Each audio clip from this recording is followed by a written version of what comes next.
Chemical kinetics हम लोगों का ख़त्म हो गया है, ठीक है। अब हम लोग न्यूक्लियर केमिस्ट्री में मूव करते हैं। तो देखो, न्यूक्लियर केमिस्ट्री फ़िलहाल तो अभी अगर मैं एनसीईआरटी के रिस्पेक्ट में बात करूँ तो ना तो 11th स्टैंडर्ड का और ना ही 12th की बुक का ये पार्ट है। पहले हुआ करता था बट अब नहीं है।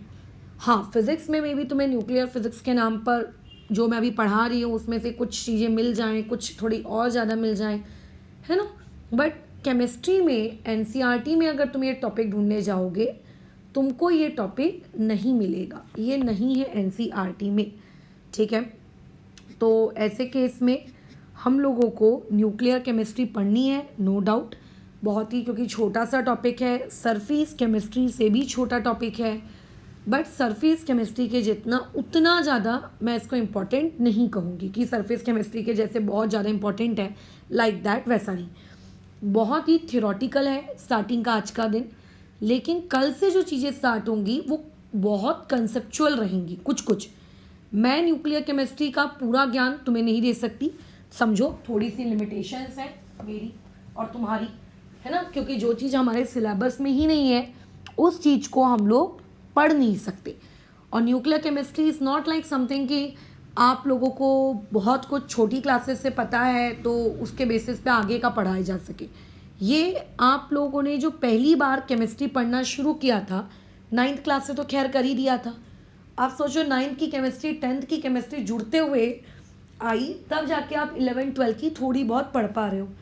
अब ये जो न्यूक्लियर केमिस्ट्री है इससे पहले आपने कभी नहीं पढ़ी, इसके जो तौर तरीके हैं, इसके जो नियम कायदे हैं वो पूरी तरीके से अलग हैं अभी तक की नॉर्मल केमिस्ट्री से, ठीक है। इसीलिए जहाँ जहाँ जिन जिन कंसेप्ट्स की मुझे नीड होगी वो मैं तुम्हें बताऊंगी। बट कृपया करके इसको विकीपीडिया करके न्यूक्लियर केमिस्ट्री को डिटेल में पढ़ने की कोशिश ना करें। स्ट्रिक्ट तो सिलेबस रहे, जितना अपना सिलेबस है हम उतना ही पढ़ेंगे, जो हमारा सिलेबस का पार्ट नहीं है वो हम लोग नहीं पढ़ेंगे, ठीक है। तो खैर, न्यूक्लियर केमिस्ट्री के बारे में हम लोगों ने इससे पहले भी बातचीत की है। आई थिंक जब मैं पीरियोडिसिटी या फिर एटॉमिक स्ट्रक्चर जब पढ़ाती हूँ तब मैं हमेशा हर साल हर बैच को एक रेडियो एक्टिविटी की स्टोरी सुनाती हूँ। तो आई थिंक मैंने तुमको भी सुनाई होगी, है ना। बट खैर, वापस से स्टोरी को रिपीट कर लेते हैं। We are going to study the topic of radioactivity. देखो, रेडियो एक्टिविटी के बारे में अगर हम बातचीत करें या न्यूक्लियर केमिस्ट्री के बारे में अगर हम लोग बातचीत करें तो 3 लोग हैं जिनका नाम इस पूरी वर्ल्ड में बहुत ही ज़्यादा फेमस है। जो पहले इंसान हैं हमारे ऑनरेबल हेनरी बैक्यूरेल, इनका नाम इससे पहले तुम लोगों ने सुना हुआ है। खैर, इस नाम को याद रखने की ज़रूरत नहीं है, बट ये याद रहना चाहिए, क्योंकि ये अगर इंसान नहीं होते या इनके बाद जो नहीं होते तो उनकी वजह से जो इतना प्रोग्रेस हो पाया, मुझे नहीं लगता कि हो पाता, या होता भी तो शायद पता नहीं कितना वक्त लग जाता। खैर, हेनरी बैक्यूरेल वो पहले इंसान थे जिन्होंने आपकी रेडियो एक्टिविटी वाले फिनोमेना को ऑब्जर्व किया। बट जैसा कि मैं तुम्हें पहले भी कई बार बता चुकी हूँ, केमिस्ट्री में कई बार हम करने कुछ जाते हैं और हो कुछ और जाता है। तो ये जो हेनरी बैक्यूरेल जिनका मैं आपको यहाँ पे नाम लिख कर दे रही हूँ, ये बेसिकली रेडियो एक्टिविटी की खोज नहीं कर रहे थे, ये अपना कुछ और काम कर रहे थे। और उस कुछ और काम के दौरान उनको क्या मिल गया? रेडियो एक्टिविटी की खोज मिल गई, ठीक है। अच्छा, बाद में हेनरी बैक्यूरेल के ही जो रिसर्च फॉलोअर्स थे उनके अंडर में जो थे, ठीक है, जिनका नाम पूरी दुनिया जानती है, ठीक है, sir Curie and madam Curie, है ना। ये हस्बैंड वाइफ का पेयर था। खैर, बहुत ही अफसोस की बात है कि उस ज़माने में रेडियो एक्टिविटी के बारे में पहले से लोगों को कोई जानकारी नहीं थी, न्यूली डिस्कवर्ड कंसेप्ट था। हमें नहीं पता था कि रेडियो एक्टिविटी नॉर्मल केमिकल्स के जैसा नहीं है, वो कुछ और है, वो हमें डैमेज कर सकता है। तो इस काम के वजह से, हाँ, आपके जो सर एंड मैडम क्यूरी है उनकी अनफॉर्चुनेटली आगे तबीयत वगैरह पे भी काफ़ी आपका असर पड़ा। बट इन लोगों के पेयर ने क्या किया है, रेडियो एक्टिव जो आपके एलिमेंट्स होते हैं, ठीक है, इनको ढूंढा है। रेडियम, तुमने सुना होगा रेडियम, हम लोग अभी और डिटेल में बातचीत करेंगे इनके काम के बारे में, बट इन्होंने ढूंढा है, लोगों को दुनिया में बताया है रेडियो एक्टिविटी के बारे में। देयरफॉर मैरी क्यूरी और उनके जो हस्बैंड है पेरी क्यूरी, ये एक्चुअली बहुत ही ज़्यादा ऑनरेबल पर्सन्स हैं केमिस्ट्री की दुनिया में, ठीक है, बहुत ही। खैर उसके बाद तो फिर अलग अलग साइंटिस्ट लोग आने लगे, अलग अलग साइंटिस्ट लोगों ने इंडिपेंडेंटली इस पर्टिकुलर टॉपिक पे काम करना शुरू किया और बाद में उन लोगों ने अलग अलग रेडियो एक्टिव एलिमेंट्स की खोज की, ठीक है। और तुम्हें शायद पता भी होगा कि जो हेनरी बैक्यूरेल है और जो सर एंड मैडम क्यूरी है, इन तीनों को मिलाकर, या फिर मैं ये कहूँ कि इन तीनों ने नोबेल प्राइज को 1911 में शेयर किया था। केमिस्ट्री का जो नोबेल प्राइज़ है 1911 में, ये इन्होंने क्या किया है, शेयर किया है केमिस्ट्री का नोबेल प्राइज़। किस लिए शेयर किया है? रेडियो एक्टिविटी या फिर मैं कहूँ रेडियो एक्टिव एलिमेंट्स की दुनिया में अपना एक काफ़ी अच्छा कंट्रीब्यूशन के लिए। खैर हम लोग ज़्यादा इनके इंट्रोडक्शन में नहीं जा सकते क्योंकि मतलब नहीं है ना, तो अभी मैं शॉर्ट में थोड़ी सी स्टोरी तुम्हें बता देती हूँ। एक्चुअली हुआ क्या, एक केमिकल है, उस केमिकल का नाम मैं आपको यहाँ पे लिख कर दे देती हूँ, फॉर्मूला भी लिख के दे देती हूँ, K2UO2SO4 और होल ट्वाइस 2। अब तुम खुद नाम बनाने की कोशिश करो। के का मतलब जानते ही होगे क्या होगा, पोटाशियम, तो मतलब डेफिनेटली यहाँ पे पोटाशियम तो आना ही आना है। उसके बाद यू है मतलब यूरेनियम है और SO4 है मतलब सल्फेट है, तो डेफिनेटली आपको सल्फेट तो दिखेगा या लिखना तो पड़ेगा। अब बात आती है UO2 की, तो UO2 को हम लोग क्या लिखेंगे, यूरानिल। ये पर्टिकुलर केमिकल, इस केमिकल के साथ हेनरी बैक्यूरेल काम कर रहे थे। आफ्टर फिनिशिंग उनका वर्क, उन्होंने उस पर्टिकुलर केमिकल को क्या कर दिया बताओ, एक पर्टिकुलर पुड़िया में बांधकर एक ड्रॉअर के अंदर रख दिया। मैं हो सकता है स्टोरी को थोड़ा सा ट्विस्ट करके बता रही हूँ मे बी, बट इस टाइप का ही कुछ था। उस पर्टिकुलर ड्रॉअर में एक फोटोग्राफिक प्लेट थी। इमेजिन करिए फोटोग्राफिक प्लेट कैसी दिखती है आप जानते हैं। अच्छा चलो फोटोग्राफिक प्लेट को नहीं जानते, फोटोग्राफिक फिल्म को तो जानते हो ना। पहले के कैमरा में रोल डाला करते थे, तो रोल से अपन फोटो खींचते थे, निगेटिव्स, दैट रोल, ठीक है, लाइक दैट। एक प्लेट उस पर्टिकुलर ड्रॉअर में पड़ी थी। After some time when he returns, और वो उस पर्टिकुलर पुड़िया को जिसमें उन्होंने पोटेशियम यूरानियल सल्फेट को भरकर रखा है, उसको जब वो खोलते हैं तो वो ये ऑब्जर्व करते हैं कि पुड़िया तो भैया स्वाहा हो गई, उस पर छेद आ गए। वो जो फोटोग्राफिक प्लेट थी, उस पर्टिकुलर फोटोग्राफिक प्लेट में भी उनको क्या देखने को मिल रहे हैं, उनको छेद देखने को मिल रहे हैं। उनको ये समझ में नहीं आया यार कि आखिर हुआ कैसे। तो उन्होंने फिर रिसर्च की एक्सेट्रा एक्सेट्रा, तो उनको पता चला कि ये जो पर्टिकुलर कंपाउंड जिनको उन्होंने उस ड्रॉअर में रख के गए थे, ये कंपाउंड ऑटोमेटिकली का मतलब अपने आप बिना किसी एक्सटर्नल इन्फ्लुएंस के, ये पर्टिकुलर केमिकल ऑटोमेटिकली अपने अंदर से बोलो क्या कर रहा है, स्पॉन्टेनियसली इनविजिबल एमिशंस निकाल रहा है, ठीक है। क्योंकि देखो अगर फोटोग्राफिक प्लेट डैमेज हुई है तो फोटोग्राफिक प्लेट के डैमेज होने का एक ही रीज़न होता है, जब उसको एनर्जी मिलती है, लाइट। इसीलिए आपने देखा होगा कि जो कैमरामैन होते हैं जो उस पर्टिकुलर फोटोग्राफिक फिल्म को यूज़ करते हैं, है ना, या कई बार मूवीज़ में देखा होगा, तो एक बंद अंधेरा कमरा होता है, लाल रोशनी होती है, वहाँ पर वो बेसिकली आपकी फोटोग्राफ्स को धोने का काम करते हैं या फिर रील वगैरह को धोने का काम करते हैं। अदरवाइज नॉर्मल लाइट में या फिर सूरज की रोशनी में वो डैमेज हो जाती है। तो उनके दिमाग में क्वेश्चन आया, क्या मैं तो इसको ड्रॉवर में रख के गया था अंधेरे में जहाँ पे कोई सूरज की रोशनी नहीं है, आखिर ये फोटोग्राफिक प्लेट डैमेज कैसी हुई, ही थॉट। तो ही ऑब्जर्व दैट कि जो बाजू की पुड़िया में मैंने इस पर्टिकुलर केमिकल को रखा है, इस केमिकल के अंदर से ज़रूर स्पॉन्टेनियसली क्या हो रहा होगा, एमिशन हो रहा होगा। किस चीज़ का एमिशन हो रहा होगा, इनविजिबल कुछ रेस का, ठीक है, कुछ इनविजिबल पेनिट्रेटिंग रेस का। ये इनविजिबल पेनिट्रेटिंग रेज हैं जिन्होंने उस क्या कहते हैं आपके फोटोग्राफिक प्लेट को डैमेज कर दिया, है ना। ये वो केमिकल है। तो बाद में उन्होंने इसके ऊपर सोचा, बहुत सोचा। अच्छा, फिर फाइनली दे क्या कहते हैं named this particular phenomena as radioactivity. यानी कि रेडियो एक्टिविटी एक ऐसा पर्टिकुलर फिनोमेना होता है जिसमें या तो वो पर्टिकुलर एलिमेंट या फिर उस एलिमेंट के कंपाउंड्स, ठीक है, अपने आप बिना किसी एक्सटर्नल एजेंसी की मदद से क्या करते हैं, अपने अंदर से एमिशंस निकालते हैं, है ना। और वो एमिशंस फोटोग्राफिक प्लेट को या फिर किसी दूसरी चीज़ों को वो लोग क्या कर सकती है, डैमेज कर सकती है। उस पर्टिकुलर फिनोमेना को हम लोगों ने क्या कहा, रेडियो एक्टिविटी कहा। रेडियो एक्टिविटी को इस बात से मतलब नहीं था कि प्रेशर कितना है ड्रॉअर में, बाहर का टेम्परेचर कितना है, बाहर ह्यूमिडिटी कितनी है, बाहर वेपर प्रेशर कितना है, कहीं बाहर गर्मी तो नहीं पड़ रही, कहीं बाहर बारिश तो नहीं हो रही।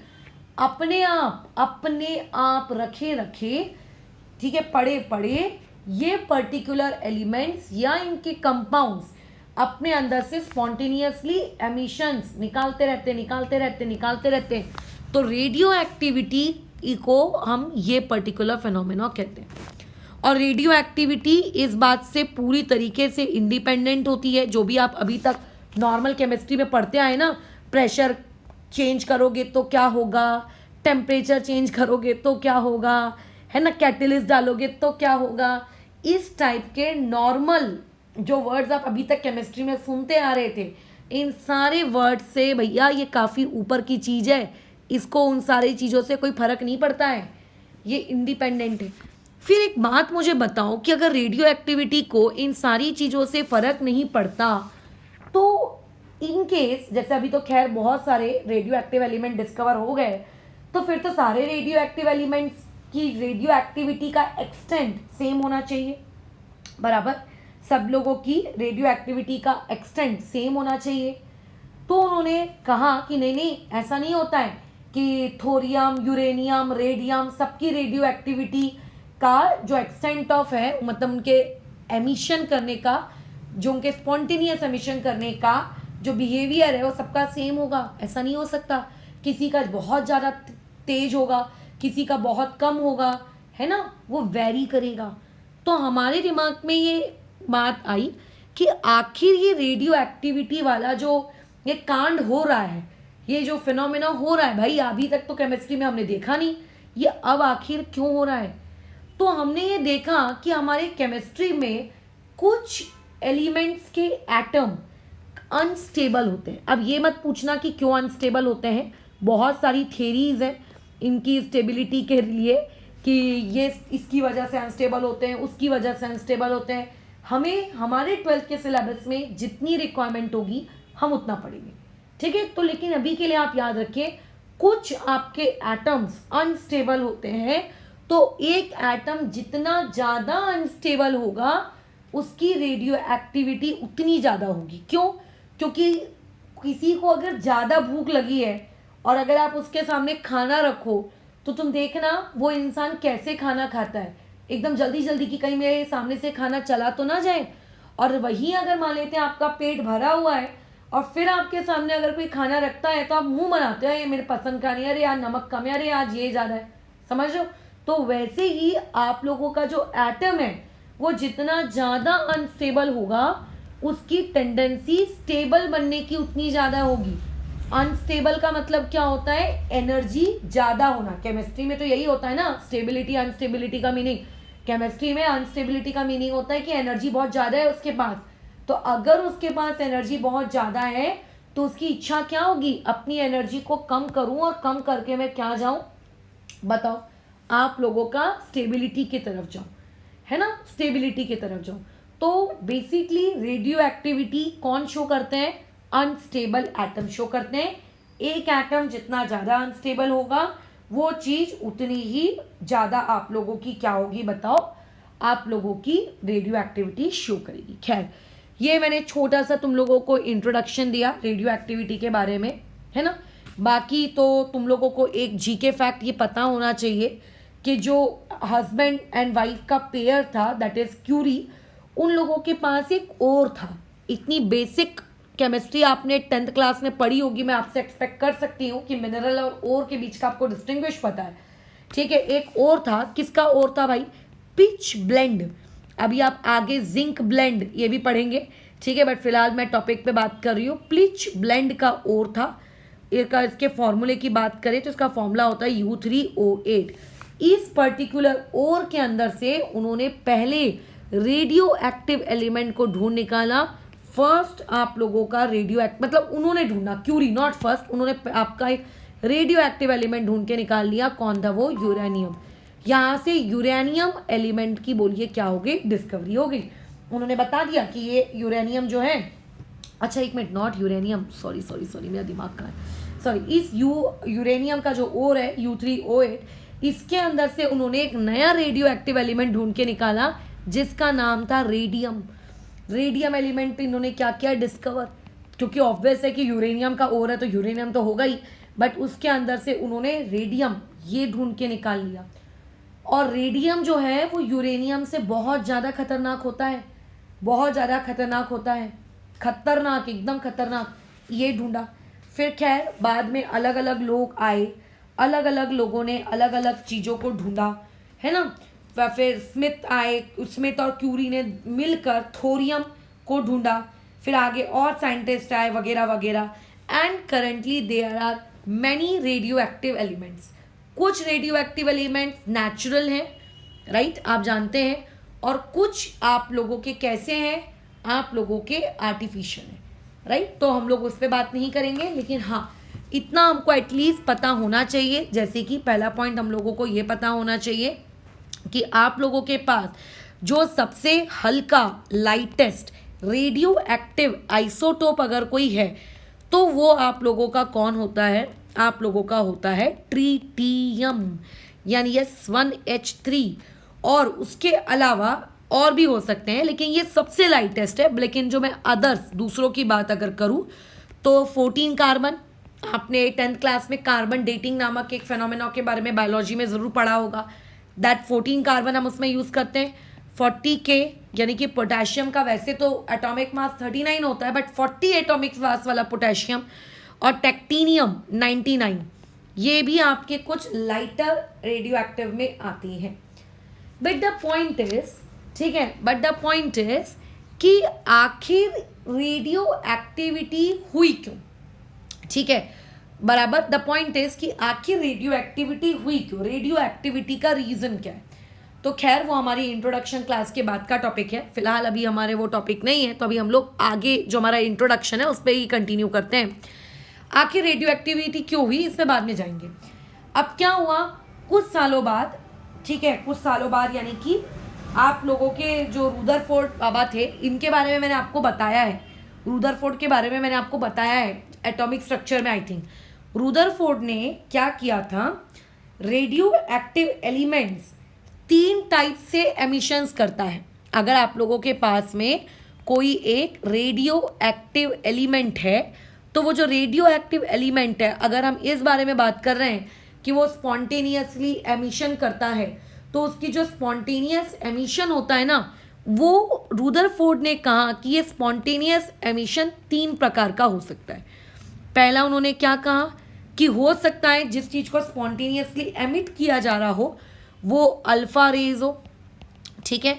हो सकता है हम लोग जिसको स्पॉन्टेनियसली एमिट आउट कर रहे हैं वो क्या हो, बीटा रेज हो, माइट बी, और या फिर वो हो सकता है कि वो क्या हो, गामा रेज हो। खैर मुझे अल्फा बीटा गामा मैं तीनों के बारे में सिखाऊंगी, बट अल्फा बीटा गामा इन तीनों के बारे में सिखाने से पहले थोड़ा सा मैं इस टॉपिक पे रोशनी डालना चाहूँगी कि गामा रेज, क्या ये टॉपिक इससे पहले आपने कहीं पर भी देखा, सुना या आपने पढ़ा है क्या? डेफिनेटली आपने पढ़ा है। आप 11th क्लास का 2nd चैप्टर इलेक्ट्रोमैग्नेटिक स्पेक्ट्रम जब आपको सिखाया गया होगा, है ना, तो वहाँ पे इलेक्ट्रोमैग्नेटिक रेडिएशंस क्या होते हैं आपको वो सिखाया गया होगा। इलेक्ट्रोमैग्नेटिक रेडिएशंस EMR, मैं इसका शॉर्ट फॉर्म यूज़ करती हूँ, जहाँ पे visible raise, infrared, ultraviolet, radio waves, microwaves, ये अलग अलग प्रकार की इलेक्ट्रोमैग्नेटिक रेडिएशंस हैं। तो तुम्हें शायद याद होगा कि ये जितने भी इलेक्ट्रोमैग्नेटिक रेडिएशंस होते हैं ये बेसिकली क्या हैं, ये भी तो आप लोगों की लाइट ही है ना, बराबर, ये भी तो आपके लाइट है। ये बात अलग है कि इतने सारे इलेक्ट्रोमैग्नेटिक रेडिएशंस में से हम देख से विजिबल लाइट को पाते हैं, बट है भी तो ये लाइट के ही डिफरेंट डिफरेंट फॉर्म्स, बराबर। देख हमसे विजिबल लाइट को पाते हैं, बट है तो ये भी लाइट के डिफरेंट डिफरेंट फॉर्म्स। और इन्हीं इलेक्ट्रोमैग्नेटिक रेडिएशंस में से गामा रेज जो थी वो वन ऑफ द थी। जैसे मैंने कहा विजिबल, इंफ्रारेड, यूवी, और क्या था, माइक्रोवेव, रेडियो वेव, है ना। तो उन्हीं में हाई एनर्जी वाली जो इलेक्ट्रोमैग्नेटिक वेव्स थी ना, वो कौन सी थी, गामा रेज थी। यानी कि बेसिकली गामा रेज क्या है, दे आर लाइट।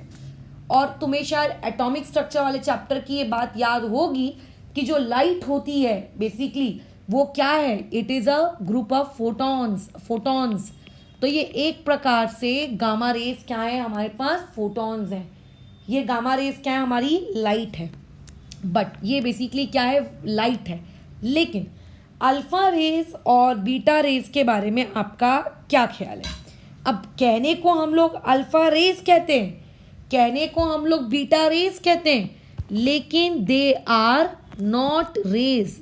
बोलने को हम लोग रेज रेज रेज ये वर्ड बोलते हैं। रेज का मतलब क्या होता है, सनलाइट रे, है ना, एक्स रेज। रेज का मतलब क्या होता है, लाइट।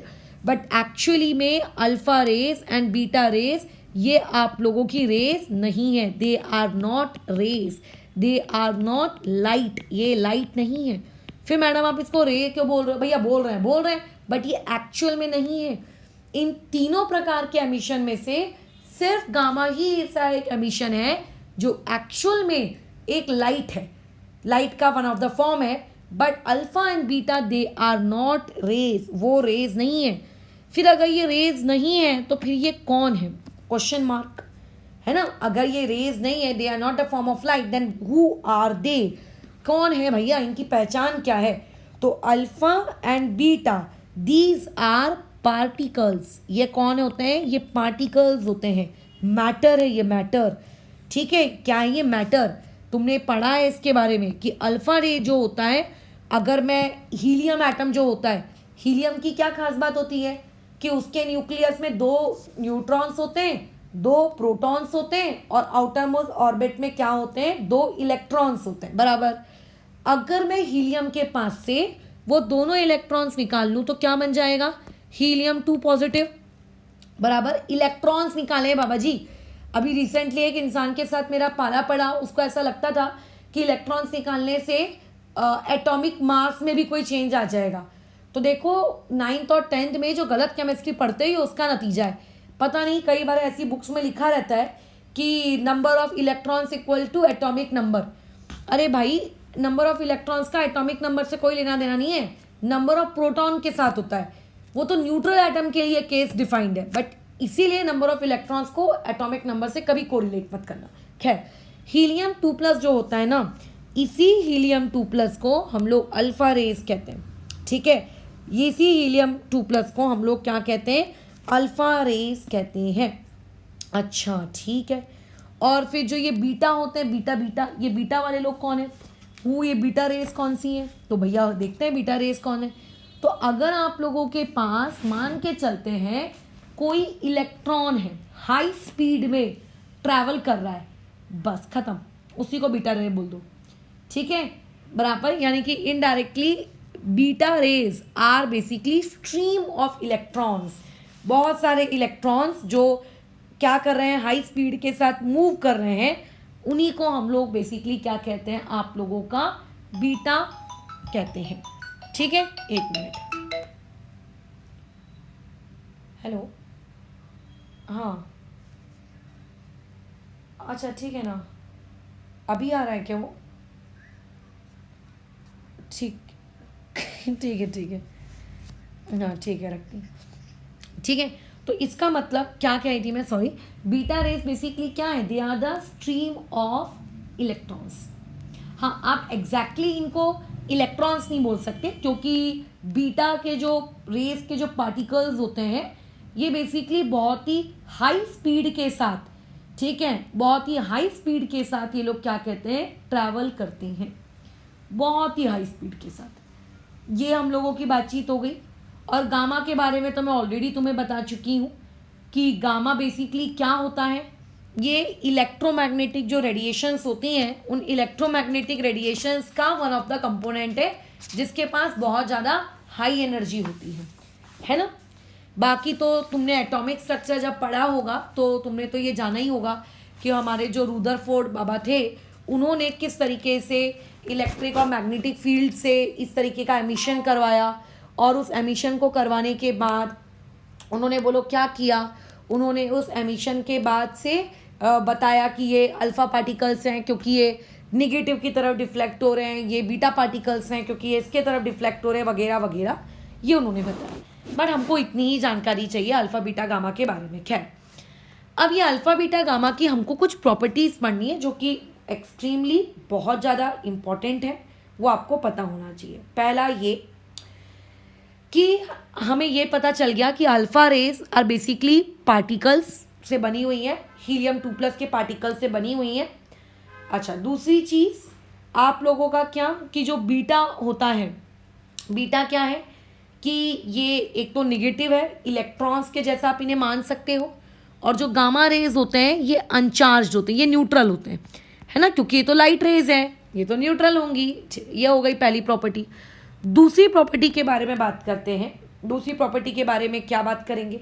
दूसरी प्रॉपर्टी के बारे में हम ये बात करेंगे कि अब जो अल्फा रेज है, क्योंकि वो हीलियम के पार्टिकल से बनी हुई है, एग्जैक्टली, डू यू एग्री?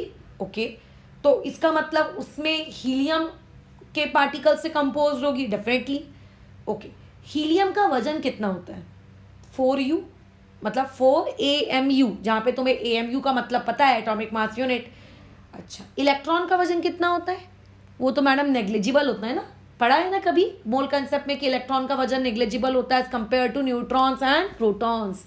इसका मतलब जो आपके पास अल्फा रेज हैं, जो अल्फा पार्टिकल से कंपोज हैं, जो कि हीलियम 2+ से कंपोज है, वो मोटी हट्टी कट्टी भारी वेव्स हैं, है ना। लेकिन जो आप लोगों की बाजू में कौन है? बीटा रेज हैं। ये बीटा रेज आप लोगों की इलेक्ट्रॉन से बनी है, जो कि बहुत ही लाइट वेटेड, हल्की है। तो यानी कि अगर मैं मास की बात करूं तो ये हैवी मास है इनका। आप लोगों के बीटा पार्टिकल की बात में अगर बात करूं तो इनका बहुत ही लेस मास होता है। और जो जनरली गामा रेज होती हैं, देखो लाइट का वैसे कोई वजन नहीं होता है, बट अपन उसको कैलकुलेट कर सकते हैं, बट बातचीत करने के टर्म्स में हम इसको मासलेस कहते हैं।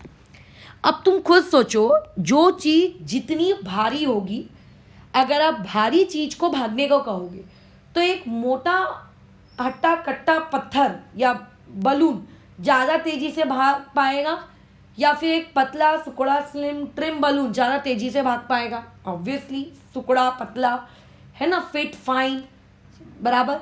तो इसका मतलब अगर मैं स्पीड की बात करूं कि स्पेस में तीनों रेस को ट्रैवल करने का मौका मिला, तीनों के बीच में कंपटीशन हुआ, अल्फा बीटा गामा के बीच में, तो कंपटीशन में कौन जीतेगा? कंपटीशन में आप लोगों की कौन सी वाली रेस जीतेगी? आप लोगों की गामा रेस, क्योंकि वो मासलेस है।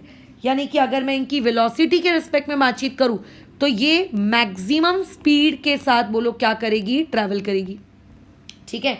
और जैसा कि तुमको पता है कि इलेक्ट्रोमैग्नेटिक रेडिएशंस की जो स्पीड होती है वो कितनी होती है? 3 × 10⁸ मीटर पर सेकेंड, है ना। यही होता है इलेक्ट्रोमैग्नेटिक रेडिएशंस के ट्रैवल करने की स्पीड का वैल्यू।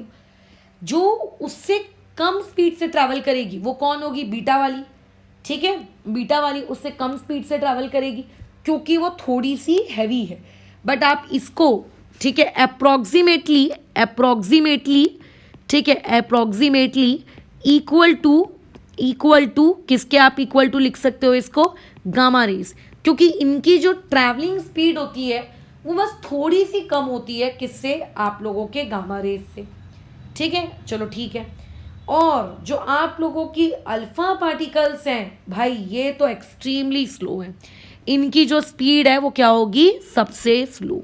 स्पीड क्या होगी? स्लो, सबसे स्लोवेस्ट ट्रैवल करेंगी।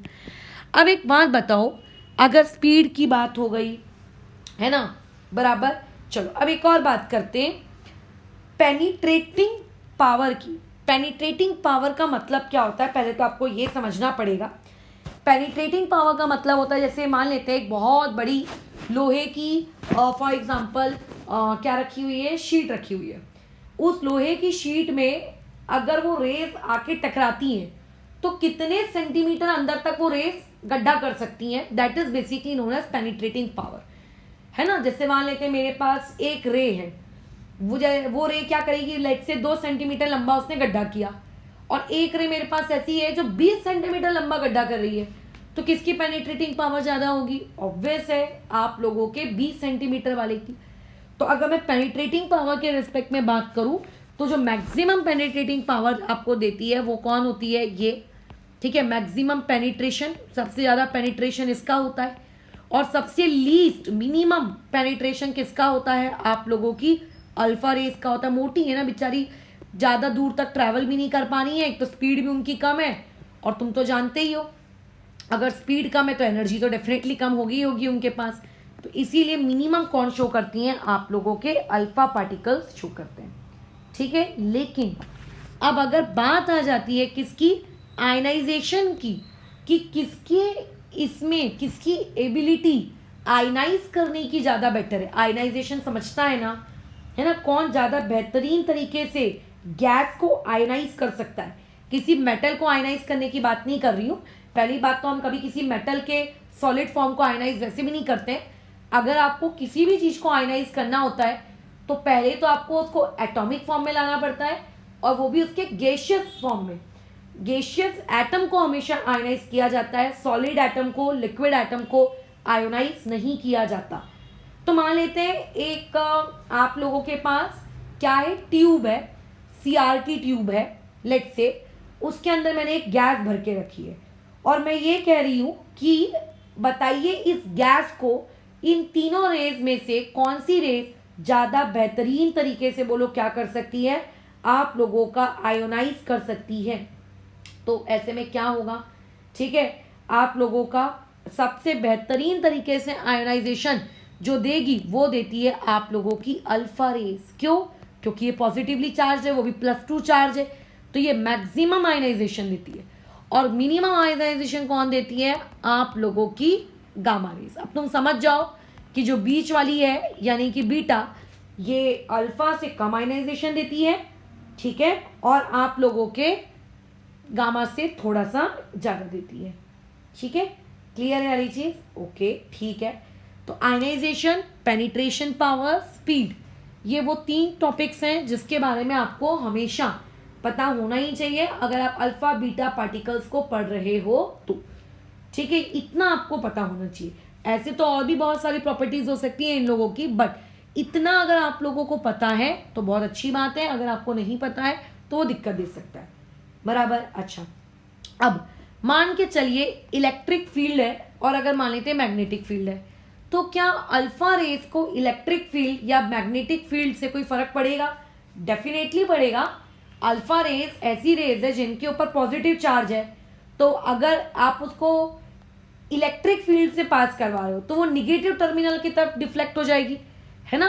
वो किसकी तरफ डिफ्लेक्ट हो जाएगी? Deflected by electric field. एक तो इलेक्ट्रिक फील्ड से भी डिफ्लेक्ट होगी, मैग्नेटिक फील्ड से भी डिफ्लेक्ट होगी, क्योंकि वो चार्ज्ड है। चार्ज्ड चीजें ही तो डिफ्लेक्ट होती है ना। सिमिलरली जो बीटा है, बीटा रेज भी आप लोगों की चार्ज्ड है, तो वो भी इलेक्ट्रिक फील्ड और आपकी मैग्नेटिक फील्ड से डिफ्लेक्टेड हो जाएंगी। बट जो आप लोगों की कौन सी रेज है, आप लोगों की जो गामा रेज है, जो कि कौन है, न्यूट्रल है, जिनके ऊपर कोई चार्ज नहीं है, अगर आप इनको इलेक्ट्रिक फील्ड या इनको मैग्नेटिक फील्ड से आप पास करवाते हो तो इन पे कोई असर नहीं पड़ता। ये कैसी रह जाती हैं? अनअफेक्टेड, ठीक है। कैसी रह जाएंगी ये लोग? अनअफेक्टेड। तो खैर ये एक छोटी सी बातचीत थी किसके बारे में, अल्फा बीटा और गामा के बारे में। ध्यान रखना गामा एक्चुअली में एक रेज है, लाइट रेज का एक फॉर्म है, ठीक है, जिसकी एनर्जी बहुत ज़्यादा रहती है ना। गामा रेज के बारे में तुम्हें पता होना चाहिए कि गामा रेज का जो वेवलेंथ होता है वो वेवलेंथ कैसा होता है? कम होता है, और इन लोगों की फ्रीक्वेंसी ज़्यादा होती है।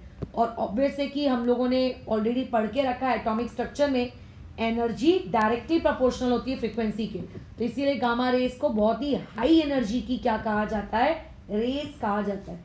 इन लोगों की पेनिट्रेटिंग पावर एक्सरे से भी ज़्यादा होती है। अगर मान लेते हैं आपका एक स्टील का ब्लॉक है, ठीक है, मान लेते हैं आपके पास एक स्टील का ब्लॉक है, उस स्टील के ब्लॉक को भी पेनिट्रेट कर जाएंगे। अच्छा, अब तुम्हारा डाउट होगा मैम स्टील का ब्लॉक कितने मीटर का, कितने सेंटीमीटर का, तो खैर मैं उस डेटा पे नहीं जा रही हूँ, बट एक कर लेंगी, ठीक है। अच्छा, तो ये कुछ कहानी थी किसके बारे में, आप लोगों के अल्फा बीटा और गामा के बारे में, ठीक है।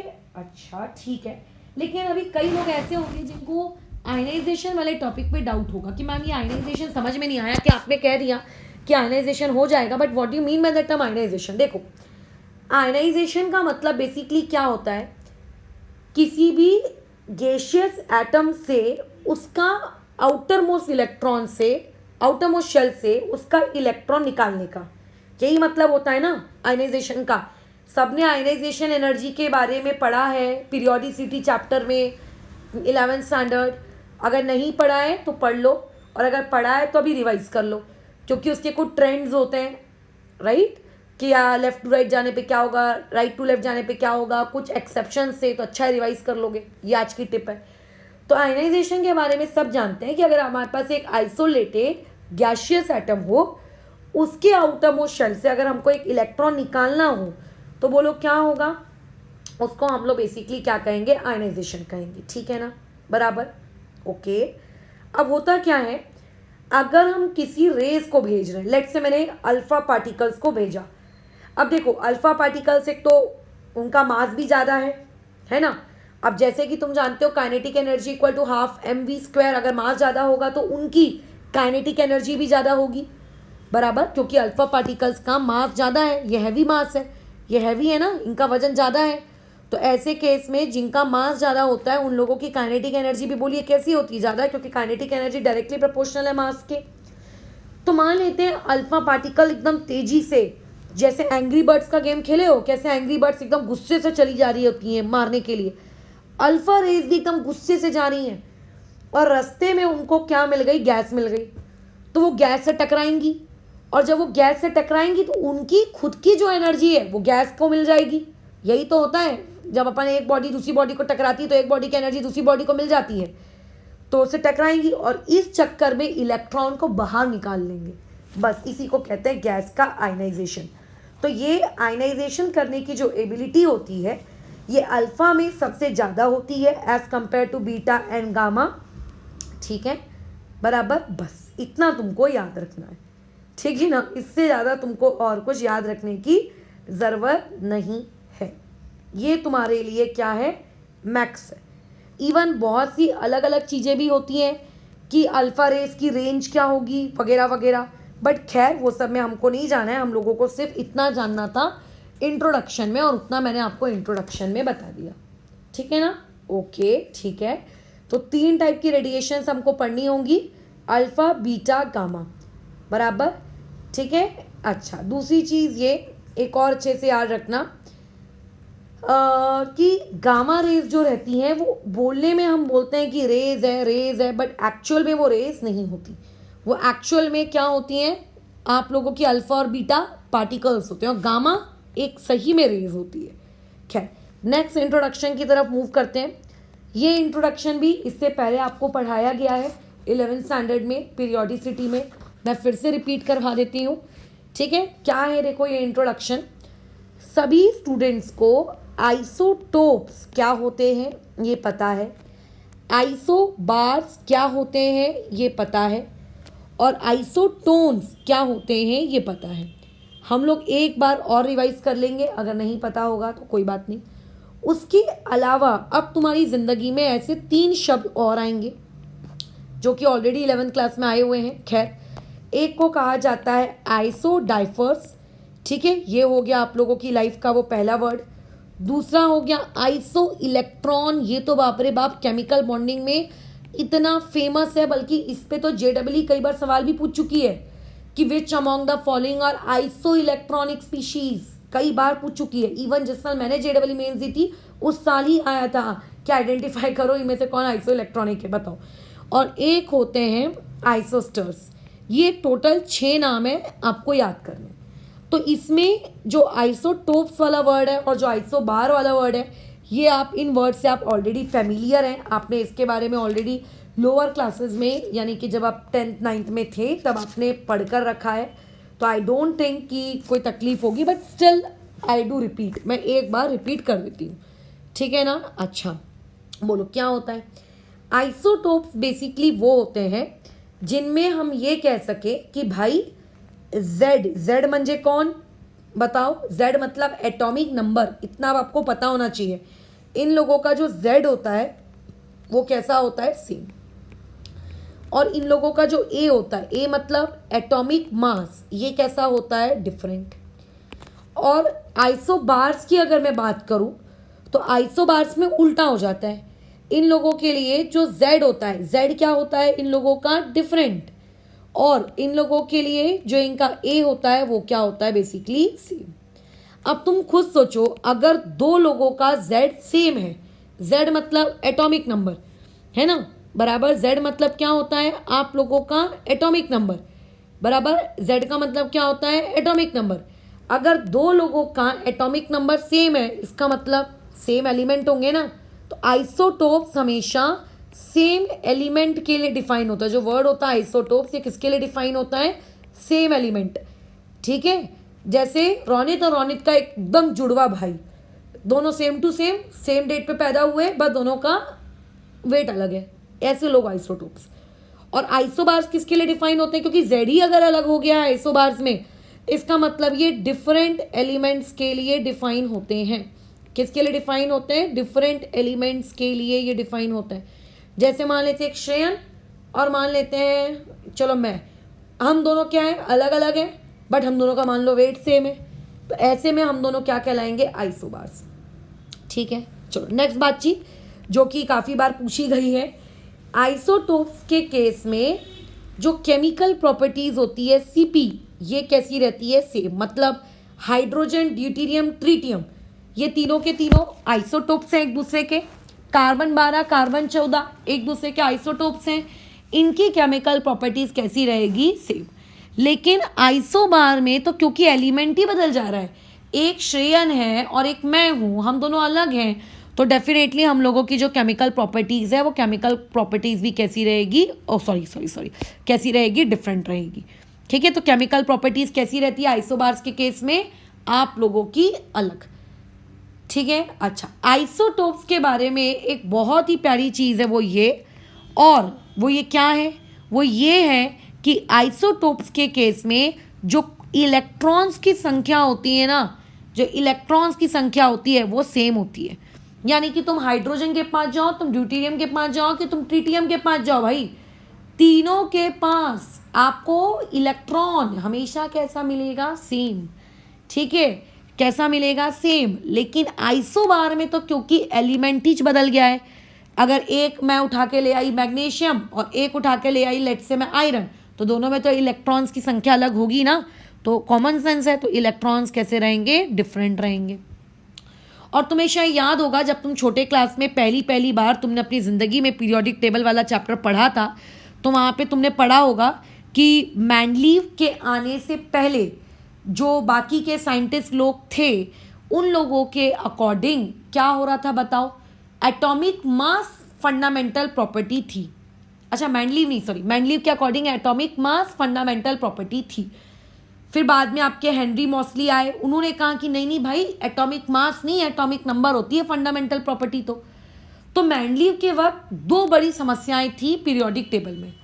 पहली बड़ी समस्या क्या थी कि कई एटॉमिक मासेस के अरेंजमेंट में गड़बड़ी हो रही थी, जैसे आयरन, कोबाल्ट, निकल वाले केस में हो गई थी। दूसरी दिक्कत क्या थी, हाइड्रोजन की पोजीशन। और तीसरी गड़बड़ी क्या थी, आइसोटोप्स को आके पीरियोडिक टेबल में रखे कहाँ, मेंडलीव की, ये सबसे बड़ी समस्या थी।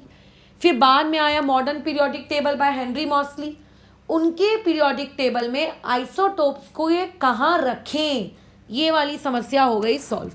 यानी कि बेसिकली हेनरी मॉसली ने कहा कि भाइयों और बहनों, आइसोटोप्स को एक किच जगह पे रखना चाहिए पीरियोडिक टेबल में। तो आइसोटोप जो होते हैं, अगर मैं इनके बारे में बात करूं तो ये एक्चुअली पीरियोडिक टेबल में कैसी है, सेम प्लेस ऑक्यूपाई करते हैं। देखो आज की क्लास पूरी इंट्रोडक्टरी क्लास है, मैं पहले दिन आप लोगों को ऐसा हाई फंटुश नहीं सिखा सकती ना कुछ, राइट। तो इसलिए पहली दिन की क्लास पूरी इंट्रोडक्टरी है, कल से हम लोग घुसेंगे एकदम अच्छे डिटेल में अंदर। खैर आगे बढ़ते हैं। और दूसरी बात क्या है, दूसरी बात ये, क्योंकि आइसोबार्स में तो एलिमेंट ही चेंज हो जा रहा है, तो ऑब्वियसली कि वो दो डिफरेंट नॉट पॉसिबल है ना, सेम पोजीशन पीरियोडिक टेबल में पॉसिबल ही नहीं है, उनको तो अलग ही रखना पड़ेगा, है ना, उनको तो क्या है, अलग ही रखना पड़ेगा। चलो आगे बढ़ते हैं। एग्जाम्पल्स, मैं एक ही एग्जाम्पल दूंगी, एक एग्जाम्पल बहुत ही सफिशिएंट होता है समझने के लिए। जैसे ऑक्सीजन, इसके 3 आइसोटोप्स होते हैं। हाइड्रोजन के बारे में तो खैर सब जानते हैं, हम ऑक्सीजन के बारे में पढ़ते हैं। जैसे ऑक्सीजन के 3 आइसोटोप्स होते हैं, तीनों का ऑब्वियस है कि जो एटॉमिक नंबर है वो सबका सेम रहेगा। कितना, 8 8 8। नेचुरली सबसे स्टेबल आइसोटोप जिसको हम पहचानते हैं ऑक्सीजन का, वो होता है 16, बट 17 भी पॉसिबल है और 18 भी पॉसिबल है। So these are known as isotopes.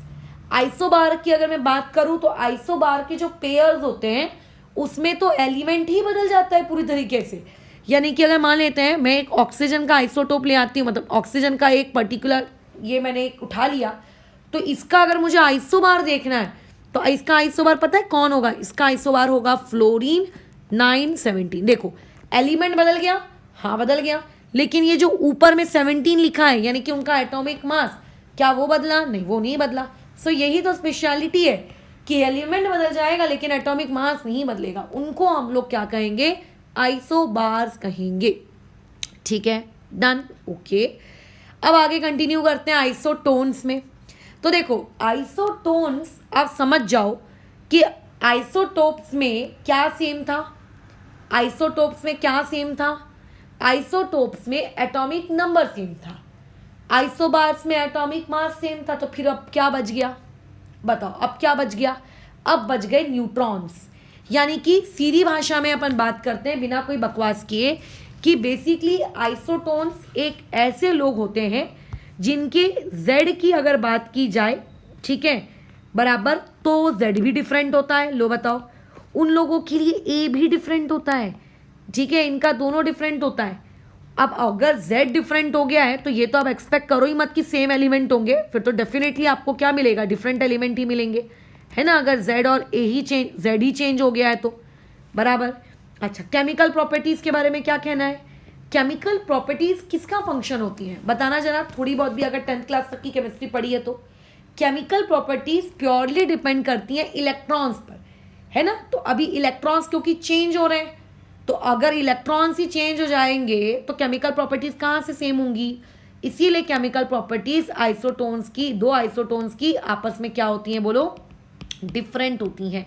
क्योंकि जब Z ही डिफरेंट है तो केमिकल प्रॉपर्टीज भी क्या रहेंगी, डिफरेंट रहेंगी, है ना। ऑब्वियस है, मैंने अभी इलेक्ट्रॉन्स के बारे में कहा तो इलेक्ट्रॉन्स आपका डिफरेंट रहेगा क्योंकि केमिकल प्रॉपर्टीज बदल रही है। अगर Z ही अलग है तो Z के अलग अलग Z को एक ही जगह रखोगे पीरियोडिक टेबल में, ये पॉसिबल नहीं है। बात करते हैं इसके एग्जाम्पल्स की। तो देखो इसका एग्जाम्पल कोई भी कॉम्बिनेशन हो सकता है, किसी भी दो एलिमेंट का कोई भी कॉम्बिनेशन हो सकता है, बस उस दोनों एलिमेंट के कॉम्बिनेशन में जो न्यूट्रॉन्स की संख्या है वो कैसी होनी चाहिए, सेम होनी चाहिए। अच्छा, और न्यूट्रॉन्स कैलकुलेट करते भी आना चाहिए। मैं एक आधी करके दिखा देती हूँ तुमको ताकि जिन लोगों को नहीं आता है वो समझ लें।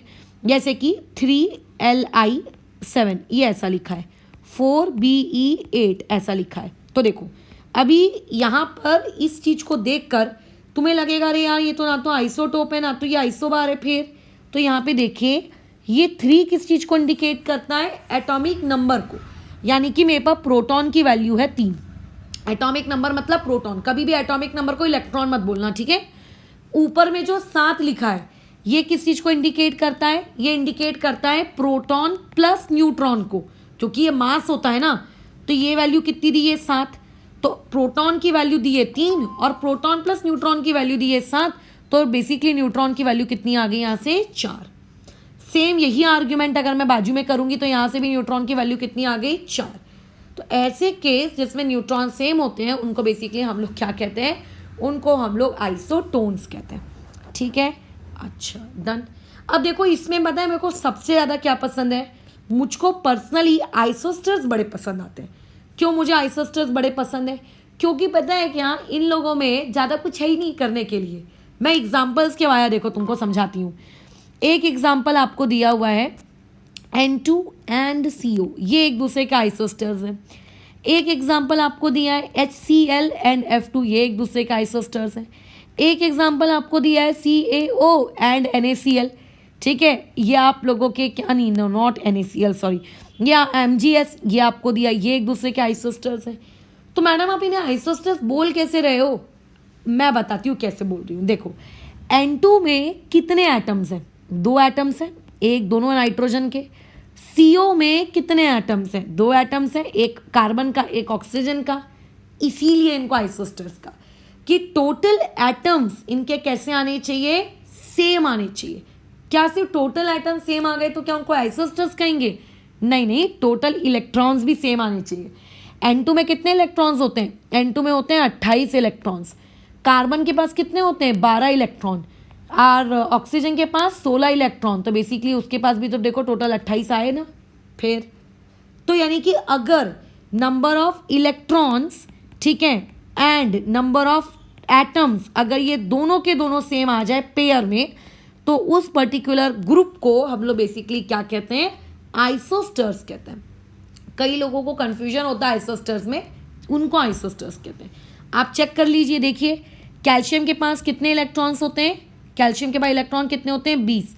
इसके पास कितने होते हैं? 16। तो टोटल कितना हो गया? 36। मैग्नीशियम के पास कितने होते हैं? 24। सल्फर के पास कितने होते हैं? एक मिनट, नॉट 32, ठीक है। सल्फर का एटॉमिक नंबर कितना होता है? 16। अच्छा, ऑक्सीजन के से मैंने 16 कहाँ से लिख दिया यार? एक मिनट रुको, मैंने लगता है कुछ अंडा दे दिया, सॉरी, यहाँ 14 आएगा ना। खैर मैंने इलेक्ट्रॉन्स की क्वांटिटी ऊपर गलत लिख दी है, यहाँ पे 8 लिखना चाहिए, 16 लिख दिया। नाइट्रोजन के इसमें मुझे वहाँ पर आपका 30 लिखना चाहिए, मैंने वहाँ गड़बड़ कर दी। खैर उसको ठीक कर लेना, वाली चीज़ को वाला ठीक कर लेना। रुको मैं ही कर देती हूँ ना। अच्छा, ऑक्सीजन के पास कितना होता है आप लोगों का? 8, और कार्बन के पास 6, तो टोटल कितना हुआ? 14। और नाइट्रोजन के पास भी कितने होते हैं? 14, लाइक दैट, है ना। मैग्नीशियम के पास कितना होता है? 12।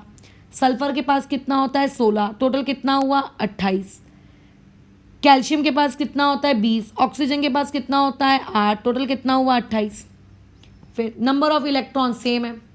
अच्छा, अब यहाँ पे बताओ मुझे CaO के पास टोटल एटम्स कितने हैं? 2 एटम्स हैं।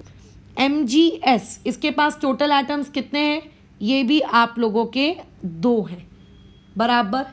तो इसका मतलब जब नंबर ऑफ टोटल एटम्स और नंबर ऑफ टोटल इलेक्ट्रॉन्स ये दोनों इक्वल हो जाएं तो उसको कहते हैं आइसोस्टर्स। बट मान के चलिए एक एग्जांपल मैंने यहाँ पे आपको इस तरीके का दे दिया, जैसे कि NaCl दे दिया और CaO दे दिया। क्या ये दोनों को आइसोस्टर्स कहेंगे? आप बोलोगे नहीं मैडम ये आइसोस्टर्स नहीं है। क्यों नहीं है? क्यों? देखो ना, यहाँ पे भी एक एटम, टोटल एटम यहाँ पे भी 2, यहाँ पे भी टोटल एटम 2 है। आप इसको कहो ना आइसोस्टर्स, तो ये आइसोस्टर्स नहीं है, क्योंकि NaCl में जितने टोटल इलेक्ट्रॉन्स हैं उतने CaO में नहीं है। तो electrons as well as atoms अगर दोनों सेम है तो आप उनको क्या कहोगे? आइसोस्टर्स। बट अगर 2 लोगों के बीच में एटम भले ही सेम होना हो चलेगा, ठीक है, नंबर ऑफ एटम्स भले ही सेम होना हो चलेगा, लेकिन इलेक्ट्रॉन्स आप लोगों के कैसे होने चाहिए? अगर सेम हो गए तो उस पर्टिकुलर स्पीशीज़ को हम क्या कहेंगे? Iso electronic species. जैसे कि H निगेटिव और Li पॉजिटिव, ये दोनों आइसो इलेक्ट्रॉनिक है। कैसे?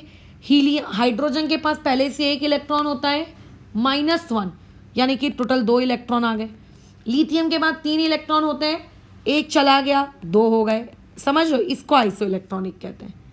ठीक है, डन, ओके। अब बचता है आइसोडाइफर्स।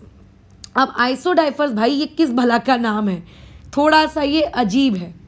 तो देखो, इस थोड़े से अजीब वाली चीज़ को आपको समझना पड़ेगा कि भाई ये किस भला क्या है, क्या मतलब कहते हैं इसको, किस तरीके से हमको इसका काम करना है। खैर, इस आइसोडाइफर्स है कि नहीं ये चीज़ें, इसको पहचानने के लिए आपको आइसोटोपिक नंबर कैलकुलेट करते आना चाहिए। क्या कैलकुलेट करते आना चाहिए? Isotopic number. अब आइसोटोपिक नंबर हम कैसे कैलकुलेट करेंगे? बहुत ही सिंपल सा फॉर्मूला होता है, नंबर ऑफ न्यूट्रॉन्स यानी कि n। अच्छा मैं पूरा लिख देती हूँ नहीं तो कन्फ्यूजन हो जाएगा भाई। न्यूट्रॉन्स जितने भी हैं, ठीक है, माइनस जितने भी प्रोटॉन्स हैं, नॉट प्रोटॉन्स, एटॉमिक नंबर लिखते हैं, ठीक है, एटॉमिक नंबर, जो भी एटॉमिक नंबर है माइनस कर दो। या फिर दूसरा फॉर्मूला एक और हो सकता है, क्या न्यूट्रॉन्स की जगह मैं क्या लिख सकती हूँ? न्यूट्रॉन्स की जगह मैं क्या लिख सकती हूँ? a माइनस जेड, है ना। न्यूट्रॉन्स की जगह क्या लिखा जा सकता है? a minus Z. a मतलब एटॉमिक मास। अच्छा a माइनस जेड कहाँ से आया? कुछ लोगों को जिनको नहीं समझ रहा उनको मैं बता दूं कि number of neutrons plus number of protons मिलाकर किसके बराबर होता है?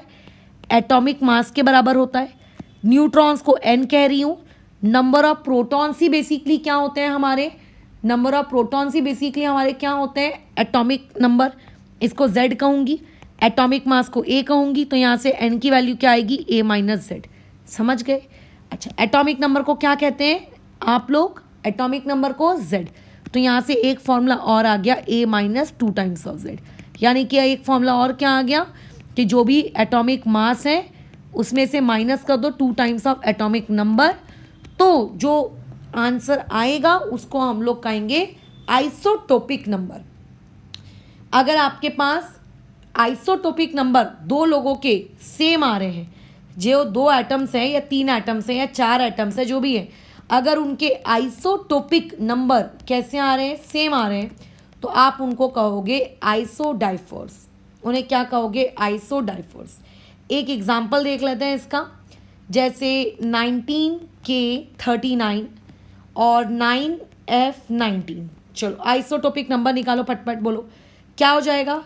जो भी एटॉमिक मास है कितना है? 39 माइनस 2 टाइम्स एटॉमिक नंबर कितना है? 19, उसका 2 टाइम्स यानी कि 38 इक्वल टू 1।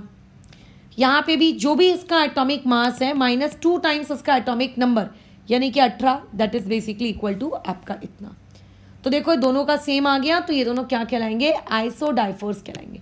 जिनको ये नहीं पता होता है ना कि आप लोगों का वो क्या कहते हैं, टॉपिक नंबर कैसे कैलकुलेट करते हैं, उन्हीं को तकलीफ होती है, ठीक है, उन्हीं को तकलीफ होती है।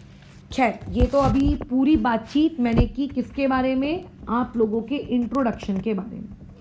लेकिन एक बात बहुत ही सोचने की है कि आखिर रेडियो एक्टिविटी हो क्यों रही है? मतलब समझ रहे हो, रेडियो एक्टिविटी आखिर हो क्यों रही है? तो जैसे मैंने बताया कि कई बार हमारे जो एटॉमिक न्यूक्लियाई होते हैं वो अनस्टेबल होते हैं, और अगर वो अनस्टेबल हैं तो वो खुद को तोड़ना चाहते हैं, और तोड़ के वो खुद को एक स्टेबल स्पीशीज़ में कन्वर्ट करना चाहते हैं। क्या ये बात समझ में आ रही है? खुद को वो किस में कन्वर्ट करना चाहते हैं? एक स्टेबल स्पीशीज़ में तोड़ना, मतलब कन्वर्ट करना चाहते हैं। यही उन लोगों का मुख्य उद्देश्य होता है, बराबर, यही उन लोगों का मुख्य उद्देश्य होता है। बट बात अब एक समझो कि क्यों न्यूक्लियर केमिस्ट्री आप लोगों के जो क्या कहते हैं बाकी की केमिस्ट्री है जितना आप अभी तक पढ़ते आए हो, क्यों इससे ये अलग है? जब भी आप बाकी की केमिस्ट्री के बारे में पढ़ते थे तो आप क्या कहते थे? कोवैलेंट बॉन्ड बना, आयोनिक बॉन्ड बना, कोऑर्डिनेट बॉन्ड बना, इलेक्ट्रॉन गया, इलेक्ट्रॉन आया, इलेक्ट्रॉन शेयर हुआ। मतलब बेसिकली जो तुम्हारी पूरी की पूरी दुनिया है वो पूरी की पूरी दुनिया तुम्हारी किसके अराउंड घूमती थी? इलेक्ट्रॉन इलेक्ट्रॉन इलेक्ट्रॉन, राइट ना? क्या हमने अभी तक की पूरी केमिस्ट्री के दौरान क्या कभी ऐसी बातचीत की कि अरे यार मेरे प्रोटॉन चले गए, हाय हाय हाय, अरे मेरे न्यूट्रॉन ने बॉन्ड बना लिया? कभी ऐसा सुना है क्या? नहीं सुना। मतलब अभी तक हमारी केमिस्ट्री में हर जगह कौन बात करता है? Electron electron electron. अब हम लोग इलेक्ट्रॉन यानी कि जो न्यूक्लियस के बाहर के पार्टिकल्स हैं उनको अब हम भूल गए, ठीक है, उसको हम छोड़ आए। उसको हम क्या बोल रहे हैं कि नहीं भाई हमें ना अच्छा नहीं लग रहा है, तू अच्छा नहीं लग रहा हमको, हम छोड़ दिए उसको। अब हम लोग घुस रहे हैं न्यूक्लियस के अंदर। न्यूक्लियस के अंदर अब हम घुसे, न्यूक्लियस के अंदर हमें कौन मिला? न्यूक्लियॉन्स मिले। ठीक है, हम लोग एटम के पास गए, एटम ने बोला मेरे पास दो लोग हैं, एक है मेरे पास इलेक्ट्रॉन और एक है मेरे पास न्यूक्लियॉन्स। हमने बोला यार इलेक्ट्रॉन्स के साथ तो केमिस्ट्री बहुत पढ़ ली, अब न्यूक्लियॉन्स के साथ पढ़ते हैं। न्यूक्लियॉन्स का बेसिकली मतलब होता है न्यूट्रॉन प्लस प्रोटॉन। ठीक है, तो जब हम न्यूक्लियस के पास गए, देखा कि न्यूक्लियस के अंदर तो न्यूट्रॉन और प्रोटॉन रहता है, तो अब हम लोग न्यूट्रॉन्स और प्रोटॉन्स की केमिस्ट्री पढ़ेंगे। ठीक है, हम इनकी केमिस्ट्री पढ़ेंगे। अब मैं तुम्हें एक छोटी सी पॉइंट्स बताती हूँ, इनको ध्यान रखना। आप अभी तक बैलेंसिंग करते आए हो, आपको केमिकल रिएक्शंस बैलेंस करना आता है एटम्स के टर्म्स में, आपको रेडॉक्स भी बैलेंस करनी आती है, वेरी गुड। अब आपको बैलेंस करनी होगी न्यूक्लियर केमिस्ट्री की रिएक्शंस। न्यूक्लियर केमिस्ट्री की जो रिएक्शंस हैं उनको जब हम बैलेंस करते हैं, उनकी बैलेंसिंग कभी भी स्टोइक्योमेट्री से नहीं की जाती। ठीक है, it's never balance through stoichiometry.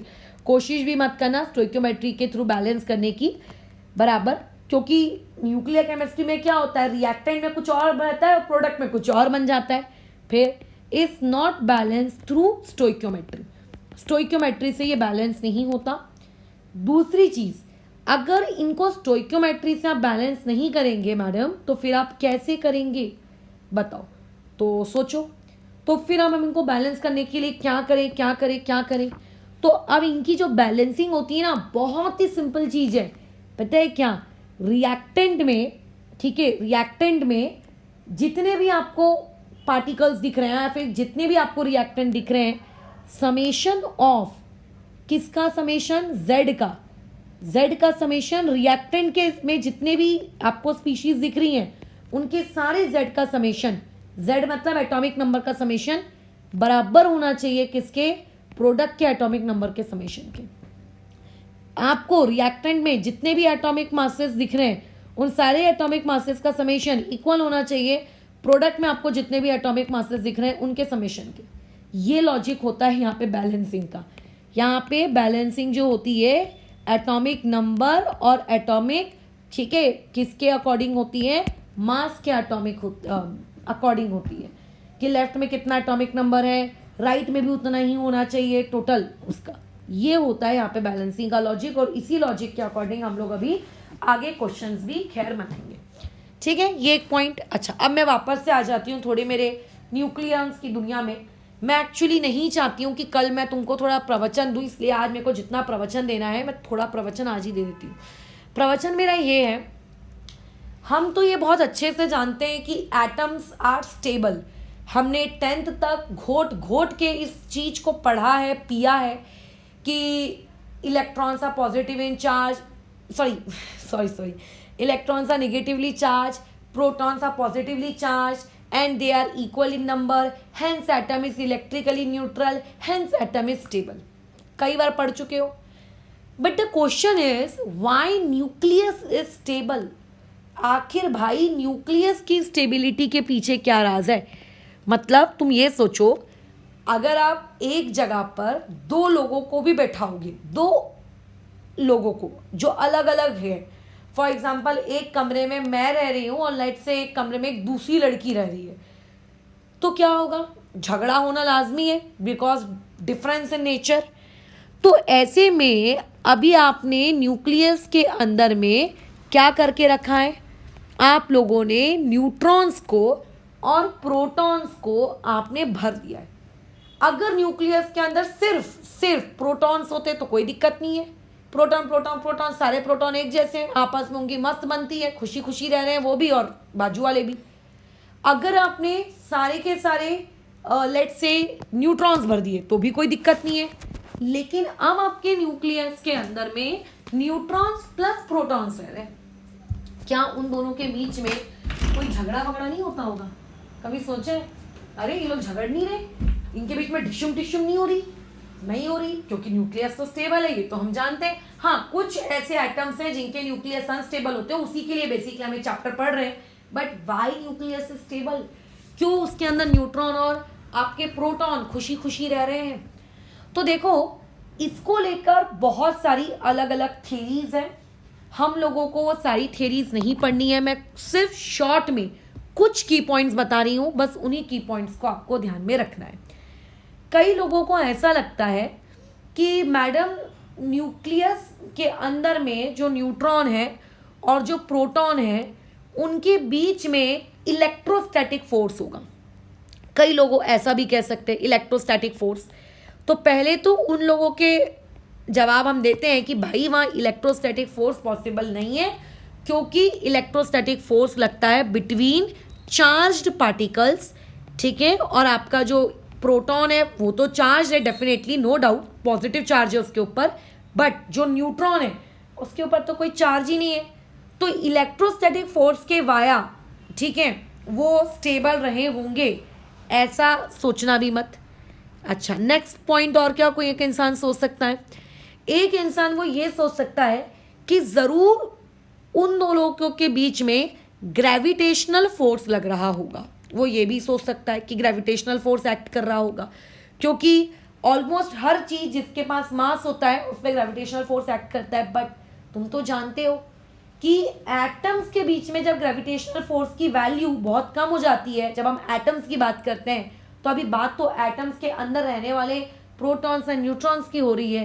तो ये जो ग्रेविटेशनल फोर्स होता है ये होता है, मैं नो डाउट, बट इसकी जो वैल्यू होती है ना ये बहुत ही ज़्यादा लेस होती है।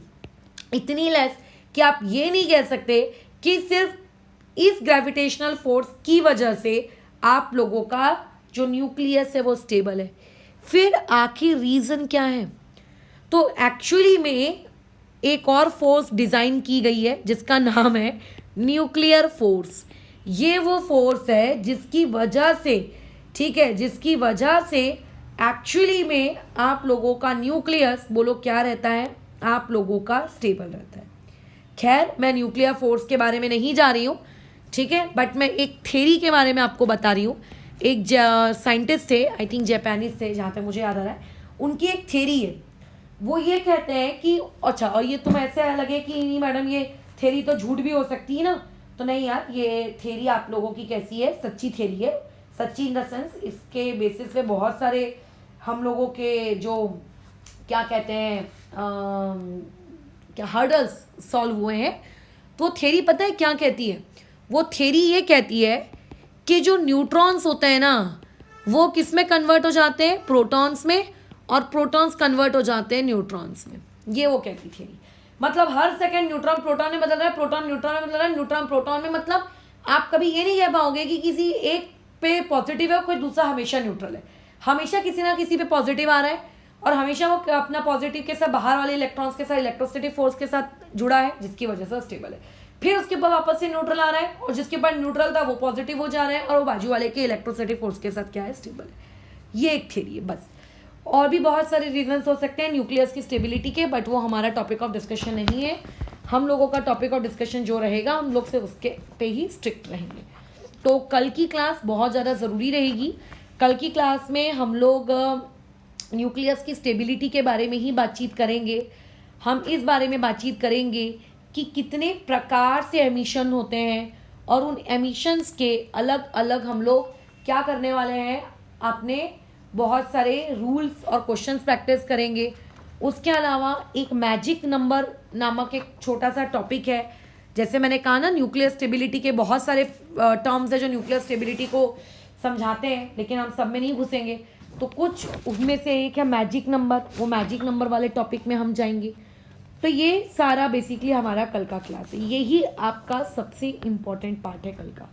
उसके बाद जो पार्ट स्टार्ट होता है, मैं ये नहीं कहूँगी इम्पॉर्टेंट नहीं है, बट उसमें थ्योरी थोड़ी ज़्यादा है, मैथ्स भी एक है जो कि आप ऑलरेडी केमिकल काइनेटिक्स में पढ़कर आए हो, वही वाली मैथ्स। बट कल जो पढ़ने वाले हो वो पहली बार पढ़ोगे और वो बहुत ज़रूरी है, ठीक है। तो फिलहाल इस चीज़ को हम लोग यहाँ रोकते हैं। बट ये जो आज तुमने पढ़ा आइसोटोन्स, आइसोडाइफर्स वगैरह वगैरह, इसको तुम थोड़ा सा याद रखना। JEE में इसके ऊपर खैर बहुत सारे सवाल तो नहीं आते हैं। JEE एडवांस 2013 में जो टॉपिक मैं आपको कल पढ़ाने वाली हूँ, ठीक है, जो टॉपिक मैं आपको कल पढ़ाने वाली हूँ, JEE एडवांस 2012 में, JEE एडवांस 2013 में, JEE एडवांस 2011 में, ठीक है, कंटिन्यूसली 3 साल इस टॉपिक पे सवाल आया है। कल जो हम टॉपिक पढ़ेंगे वो, तो ऐसा नहीं है कि हर साल आपको इस टॉपिक से एक आधी सवाल मिल जाए मेंस में मे बी और मे नॉट बी। ठीक है, अब कल का कल कंटिन्यू करते हैं, फिलहाल यहाँ रुकते हैं।